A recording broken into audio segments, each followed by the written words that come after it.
Hasil survei terbaru Indodata, elektabilitas pasangan calon nomor urut 01 Jokowi Kiai Haji Ma'ruf Amin mengungguli pasangan calon nomor urut 02 Prabowo Sandi. Menurut hasil survei, 49,1% pemilih Muslim memilih paslon 01 dan 39% memilih paslon 02. Kita akan membahas hasil survei tersebut bersama Direktur Eksekutif Indodata Danis T. Saputra dan Ketua PBNU Robikin M. Has.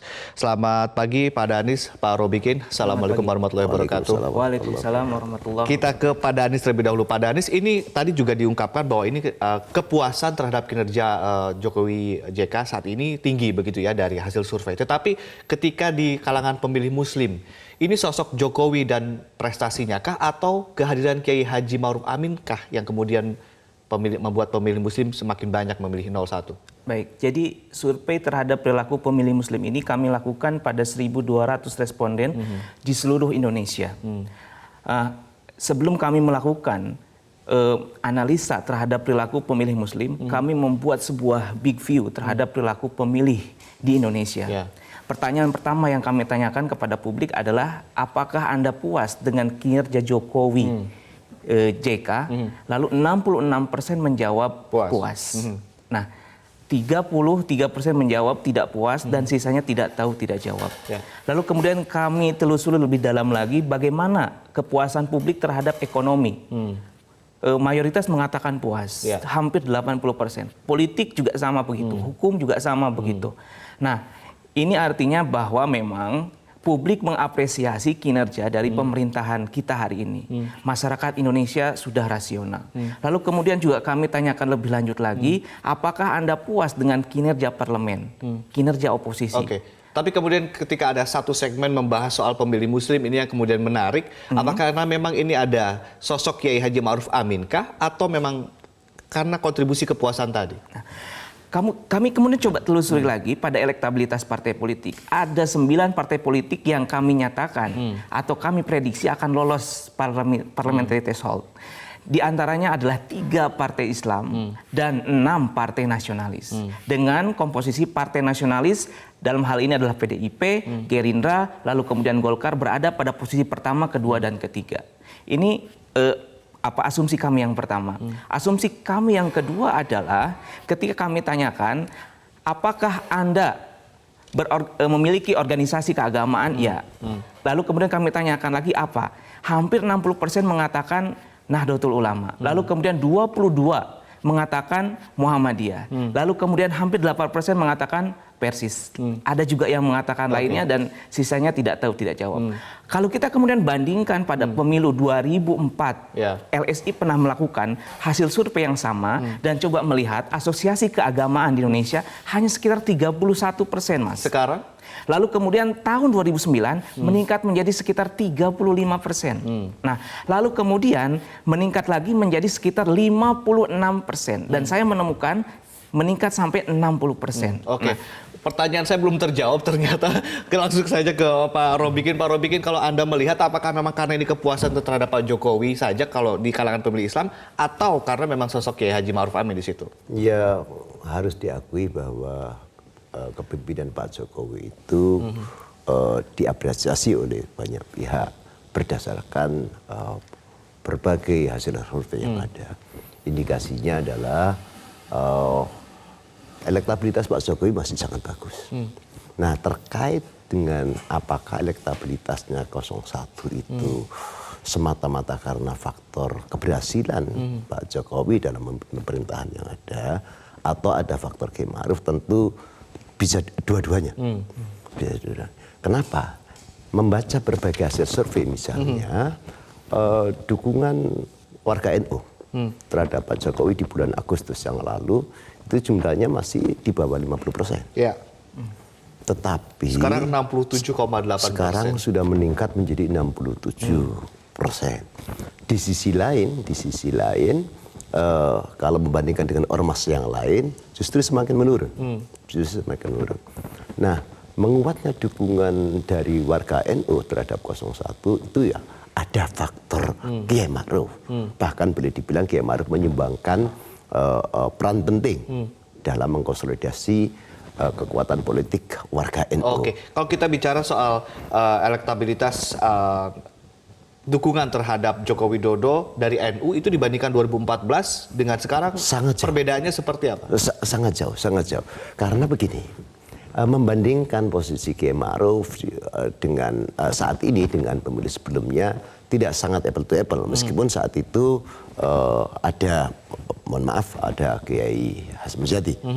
Nah, namun berangkatnya Kiai Hasyim Muzadi almarhum saat itu tidak direstui oleh RSA. Boleh dibilang begitu. Oke. Maka warga NU tidak terkonsolidasi. Nah, saat ini hadirnya Kiai Ma'ruf untuk memastikan Indonesia ini masih utuh, begitu pula dengan Islam di Indonesia itu masih moderat, gitu, masih toleran. Yeah. Itu harapan semua pihak, khususnya harapan warga NU itu sendiri.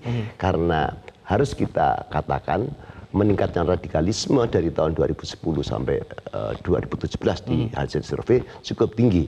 Nah, itu menimbulkan kekhawatiran tersendiri karena bagi NU ya kepeluatan bela iman, nasionalisme itu bagian dari iman, NKRI itu harga mati. Nah, warga NU sudah bisa menerjemahkan bahwa elektoral pemilu adalah bagian dari proses demokrasi untuk menentukan masa depan melalui pemimpinnya. Memilih Kiai Ma'ruf bagi warga NU menjadi semacam kewajiban moral. Baik, kita ke Pak Danis. Pak Danis, kalau kita pecah lagi datanya, kita pilih-pilih lagi begitu ya. Ini pemilih Muslim laki-laki dan pemilih Muslim perempuan kecenderungannya seperti apa? Apakah juga ada analisa terhadap itu? Iya, kami juga mencoba untuk menganalisa terhadap itu dan ternyata pemilih Muslim perempuan lebih banyak memilih pasangan nomor 02. Nah, tetapi itu juga tidak kemudian menjadikan satu hal yang satu hal yang harus kita permasalahkan karena pada dasarnya ketika kita lihat secara persentase angka tidak jauh berbeda. Artinya sebetulnya persebarannya tetap sama. Pemilih Muslim dalam melihat pasangan Pak Jokowi Ma'ruf maupun juga pasangan Pak Prabowo dan Sandi itu terbagi secara merata. Perbedaannya tidak jauh berbeda.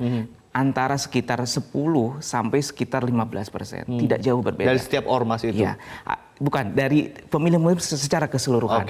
Tetapi kalau secara ormas, kita melihat ada beberapa perbedaan-perbedaan. Misalnya kalau kita melihat Nahdlatul Ulama, hampir 60% itu memilih Pak Jokowi Ma'ruf. Tapi kalau kemudian kita melihat ormas Muhammadiyah, itu kompetitif.